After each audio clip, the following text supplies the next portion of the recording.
नमस्कार, आप देख रहे हैं एनडीटीवी एक्सप्लेनर तह की बात। मैं हूं सुशील बहुगुणा। दुनिया के सामने चुनौतियां कम नहीं हैं और ऐसी ही एक बड़ी चुनौती है ड्रग्स यानी नशीले पदार्थों की। नशीली दवाओं का ये जाल इतना भयानक है कि पीढ़ियों की पीढ़ियां इससे बर्बाद हो रही हैं, भारत में भी और दुनिया के अन्य देशों में भी। इससे निपटने के लिए छोटे मोटे उपायों से कुछ नहीं होगा, कुछ बड़ा ही करना होगा।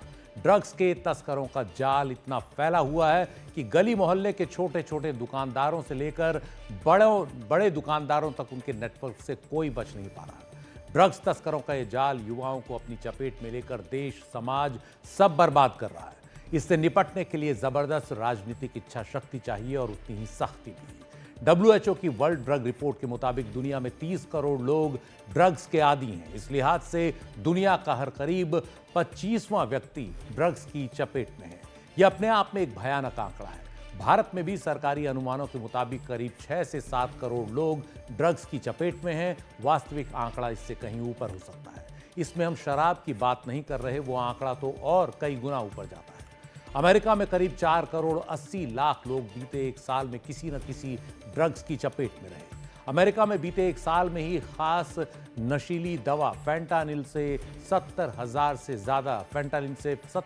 ज्यादा लोगों की मौत हुई। ड्रग्स से निपटने के लिए हर देश अपने स्तर पर कुछ न कुछ कर रहा है, लेकिन विवादों में रहने वाले अमेरिका के राष्ट्रपति डोनाल्ड ट्रंप ने इस सिलसिले में खासतौर पर फैंटानिल को लेकर जो सख्ती दिखाई है, उसके लिए उनकी प्रशंसा होनी चाहिए। भले ही मैक्सिको, कनाडा और चीन के साथ व्यापार युद्ध की आड़ में उन्होंने फैंटानिल की तस्करी को लेकर यह दबाव बनाया हो। हुआ यह है कि सत्ता में आने के साथ ही ट्रंप जो तेवर दिखाते आ रहे थे, उन पर 1 फरवरी को उन्होंने अमल किया और मैक्सिको और कनाडा के उत्पादों पर एक तरफा 25% टैरिफ यानी कर लगा दिया। चीन से आने वाले उत्पादों पर 10% टैरिफ लगाने का फैसला किया।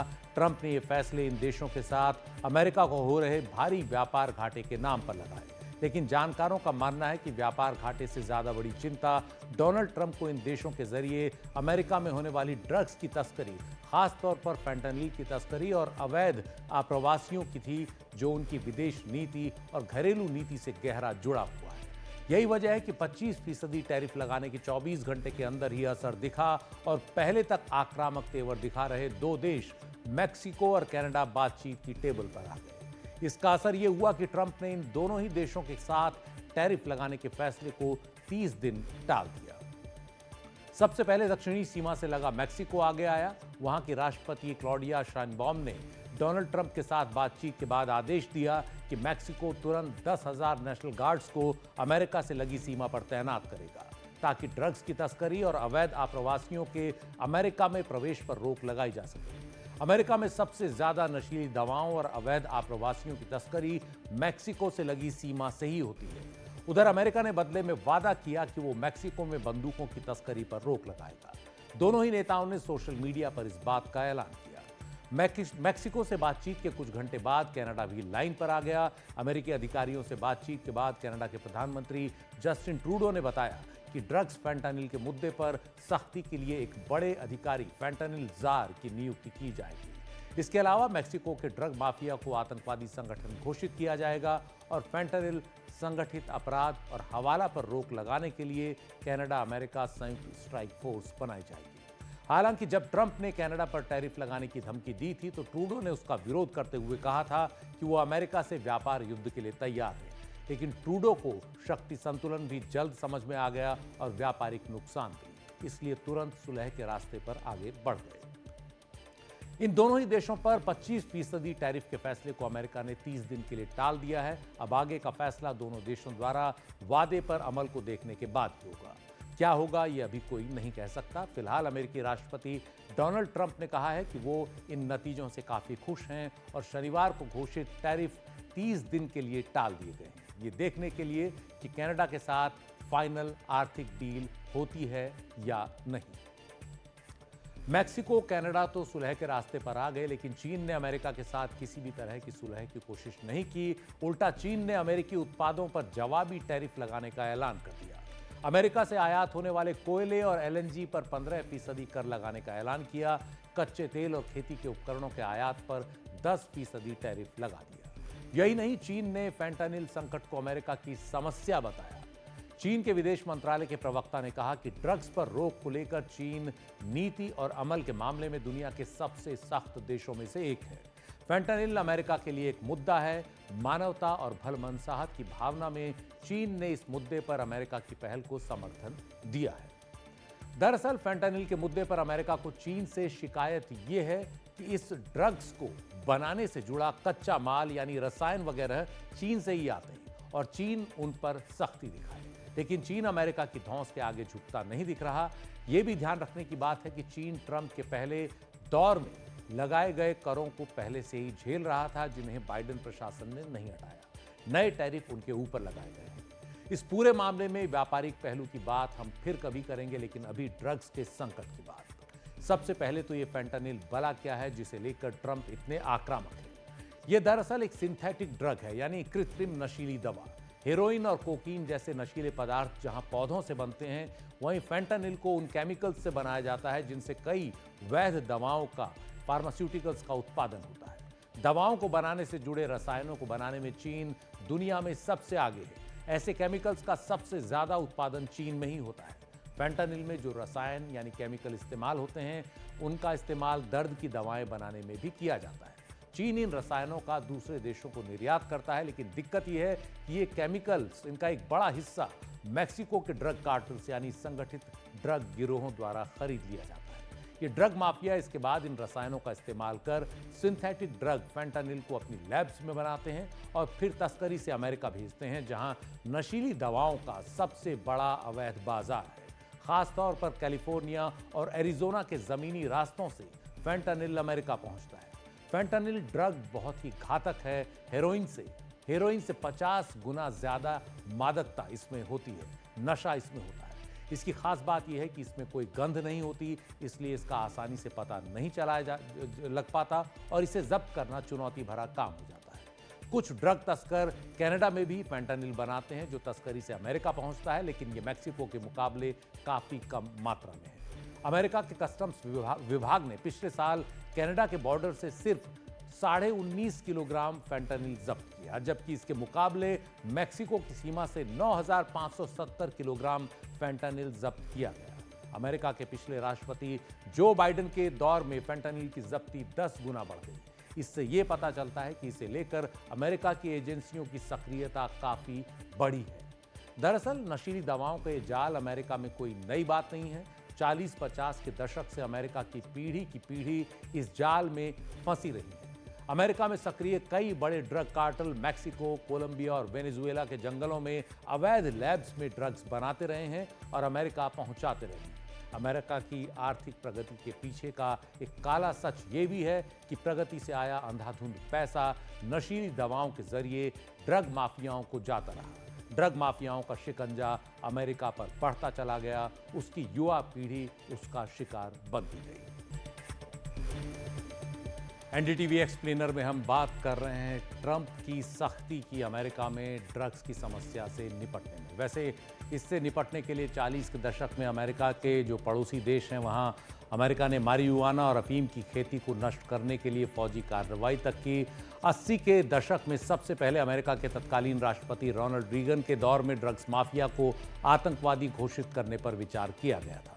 ड्रग्स की तस्करी को तब अमेरिका की राष्ट्रीय सुरक्षा के लिए खतरे के तौर पर देखा जा रहा था। उसके बाद से ही अमेरिका में डेमोक्रेट्स और रिपब्लिकन दोनों ने ही नार्को टेररिज्म के विचार को बढ़ावा देना शुरू किया, उसका मुकाबला करने की जो रणनीति है वो बनानी शुरू की। इस मुद्दे पर पार्टी लाइन से ऊपर अमेरिका में एक राय बनती गई। हालांकि उससे निपटना कैसे है, इस पर एक राय नहीं बन पाई।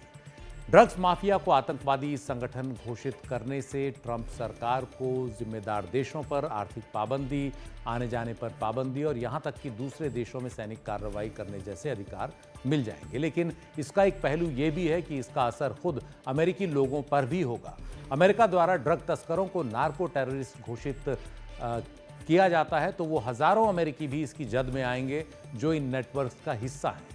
इस कार्रवाई में बड़े ड्रग्स माफिया ही नहीं रहेंगे, बल्कि तस्करी का पूरा नेटवर्क, हवाला हथियारों की तस्करी और अन्य नेटवर्क आएंगे जो अमेरिका के अंदर ही काम कर रहे हैं। ऐसे में ये तय करने में मुश्किल हो जाएगी कि ड्रग तस्करों की शुरुआत कहां होती है और खत्म कहां होते हैं। अमेरिका में हुए कई अध्ययन बताते हैं कि फेंटानिल की तस्करी और उपभोग के पीछे सबसे ज्यादा हाथ खुद अमेरिका के लोगों का है। इसके अलावा अमेरिका के अंदर लोगों पर संगठित हमलों के खतरे बढ़ सकते हैं। जो भी हो, ट्रंप के तेवर देखकर लगता है कि वो कुछ ना कुछ करके रहेंगे और दक्षिणी सीमा से लगे मैक्सिको को या तो वो इस लड़ाई में साथ लेंगे या फिर इस लड़ाई में निशाना बनाएंगे। दरअसल मैक्सिको के ड्रग कार्टेल का नेटवर्क इतना बड़ा है कि वहां की सरकारों को भी वो बनाने गिराने की क्षमता रखता रहा है। इसका एक उदाहरण यह है कि पिछले साल तक मैक्सिको के राष्ट्रपति रहे आंद्रेस मैनुअल लोपेज इस बात से इनकार करते रहे कि मैक्सिको में फेंटानिल कभी बनाई भी गई, जबकि उनका ये रुख उनके ही प्रशासन में अफसरों के रुख के उलट था। अक्टूबर में क्लाउडिया शेनबॉम मैक्सिको की राष्ट्रपति बनी तो मैक्सिको के सुरक्षा बल ड्रग तस्करी को लेकर ज्यादा सक्रिय हो गए। दिसंबर में ही मैक्सिको में 1000 किलो से ज्यादा फेंटानिल की गोलियां जब्त की गईं, जो वहां के इतिहास में सिंथेटिक ड्रग्स की सबसे बड़ी जब्ती रही। ये जब्ती इसलिए भी सुर्खियों में रही क्योंकि 2024 के बाद के 6 महीनों में मैक्सिको में फेंटानिल की बरामदगी काफी घट गई थी। मैक्सिको भी जानता है कि अमेरिका के लिए अवैध आप्रवासी और ड्रग्स माफिया एक बड़ी चुनौती है और ये चुनौती उसकी जमीन से भी आ रही है। इसलिए मैक्सिको के राष्ट्रपति इस मसले को अमेरिका के साथ बातचीत से सुलझाने की इच्छुक हैं। हालांकि किसी भी दूसरे देश की तरह वो अमेरिका के इस रिश्ते को सहयोग और बराबरी से सुलझाना चाहेंगी। मैक्सिको अमेरिका का पुराना पारंपरिक सहयोगी रहा है, व्यापार के मामले में उसके सबसे बड़े सहयोगियों में से एक। ये रिश्ता टूटता है तो नुकसान दोनों को ही होगा। हम बात कर रहे हैं मैक्सिको की, तो ड्रग्स का माफिया मैक्सिको में जितना सक्रिय है, लैटिन अमेरिका में शायद किसी और देश में इतना सक्रिय नहीं। हालांकि लैटिन अमेरिका में देखा जाए तो कुछ और भी देश हैं जैसे वेनेजुएला और कोलंबिया जहां ड्रग्स कार्टेल बहुत ज़्यादा सक्रिय हैं, लेकिन अमेरिका को सबसे ज़्यादा दिक्कत मैक्सिको से इसलिए है क्योंकि उसकी 3145 किलोमीटर सीमा मैक्सिको से लगती है, जिसे पूरी तरह सील करना असंभव सा है और खूंखार ड्रग तस्कर इसी का फायदा उठाते हैं। तो एक नजर डालते हैं मैक्सिको के सबसे बड़े कार्टेल्स पर जिन्होंने अमेरिका को परेशान किया हुआ है। इनमें से सबसे ताकतवर है सिनालोआ कार्टेल, जो मैक्सिको के उत्तर पश्चिम के एक बड़े इलाके में फैला हुआ है। अमेरिका की सरकार ने सिनालोआ कार्टेल को दुनिया के सबसे बड़े ड्रग तस्कर संगठनों में से एक बताया है। 80 के दशक में कुख्यात ड्रग लॉर्ड वॉकिन गुज़मान, जिसे अल चापो के नाम से जाना जाता था, दशकों तक सिनालोआ कार्टेल का प्रमुख रहा। उसने ड्रग्स तस्करी से इतना पैसा कमाया कि एक जमाने में उसे दुनिया का सबसे अमीर आदमी कहा जाता था। कई किताबें और टीवी सीरीज उस पर बन चुकी हैं। उसके दौर में यह कार्टेल विरोधी गुटों के साथ हिंसा के लिए कुख्यात रहा। मैक्सिको के ड्रग कार्टेल्स के बीच आपस में खूनी लड़ाइयां खूब होती रही हैं। अल चापो के दौर में सिनालोआ अमेरिका में ड्रग्स तस्करी करने वाला सबसे बड़ा गुट था। आज भी अमेरिका ही नहीं, यूरोप तक ये ड्रग कार्टेल नशीली दवाओं की तस्करी करता है, लेकिन उस पर लगाम नहीं लग पाई है। एक और ड्रग कार्टेल है 2010 में बना जैलिस्को कार्टेल। ड्रग तस्करी में सिनालोआ कार्टेल का सबसे बड़ा और खतरनाक प्रतिद्वंदी। 2010 में बना ये ड्रग कार्टेल बड़ी ही तेजी से उभरा और मैक्सिको के पश्चिमी इलाके में इसने पैठ बना ली। अल मेंचो नाम से कुख्यात एक पूर्व पुलिस अफसर रूबिन ओसेगेरा इस कार्टेल का प्रमुख है और मैक्सिको का सबसे वांटेड अपराधी भी। उसके सिर पर $1 करोड़ का इनाम है। जैलिस्को कार्टेल अमेरिका में फेंटानिल जैसी सिंथेटिक ड्रग्स का बड़ा डिस्ट्रीब्यूटर है। इसके तार यूरोप और एशिया तक जुड़े हुए हैं। हिंसा के जरिए यह ग्रुप मैक्सिको में अन्य प्रतिद्वंदी गुटों पर हावी होता गया। सुरक्षा बल और सरकारी अधिकारी भी इस ड्रग कार्टेल के अपराधियों का लगातार निशाना बनते रहे। अगला ड्रग कार्टेल है मैक्सिको के उत्तर पूर्व में सीमांत इलाके में सक्रिय गल्फ कार्टेल। ये मैक्सिको के सबसे पुराने आपराधिक गुटों में से एक है जो 80 के दशक का है। उस दौर में यह अमेरिका में कोकीन और मारिजुआना की तस्करी के लिए जाना जाता था। कोलंबिया के कार्टेल्स के साथ मिलकर यह नेटवर्क हेरोइन और एम्फेटामाइंस की तस्करी भी करता रहा। अफसरों को अपनी ओर रखने के लिए कार्टेल घूसखोरी और राजनीतिक भ्रष्टाचार में भी शामिल रहा। इस कार्टेल का शुरुआती मुखिया युआन गार्सिया अब्रेगो था, जो पहला मैक्सिकन ड्रग लॉर्ड था जिसे FBI ने अपनी 10 मोस्ट वांटेड लिस्ट में रखा, मोस्ट वांटेड लिस्ट के 10 नामों में रखा। 1996 में वो गिरफ्तार हुआ और उसे अमेरिका में उम्र कैद हुई। मैक्सिको का एक और खतरनाक ड्रग कार्टेल है लॉस जेटास कार्टेल। खास बात यह है कि इसकी स्थापना 2010 में मैक्सिको की स्पेशल फोर्सेस की इलीट यूनिट के भ्रष्ट सदस्यों ने की। ये पूर्व सैनिक पहले गल्फ कार्टेल के लिए काम करते थे, लेकिन 2010 में इन्होंने अपना गैंग बना लिया। मैक्सिको के उत्तर पश्चिम में सक्रिय ज़ेटास कार्टेल अपनी दरिंदगी के लिए जाना जाता है और अक्सर उसने अपने दुश्मनों को गला काट कर मारा है। 2012 में उन्हें मैक्सिको का सबसे बड़ा ड्रग गैंग घोषित किया गया। तब यह कहा गया कि आधे से अधिक मैक्सिको में यह कार्टेल सक्रिय हो गया है। तो आपने देखा कि मैक्सिको में किस तरह से सरकारें ड्रग कार्टेल्स के आगे बौनी बनी रहीं, बल्कि सरकारी भ्रष्टाचार और घूसखोरी उनके आगे बढ़ने का सबसे बड़ा जरिया बने रहे। अमेरिका के राष्ट्रपति डोनाल्ड ट्रंप का सपना इन कार्टेल्स को खत्म करने का है। देखते हैं वो कितने कामयाब होते हैं। एनडीटीवी एक्सप्लेनर में आज इतना ही। नमस्कार।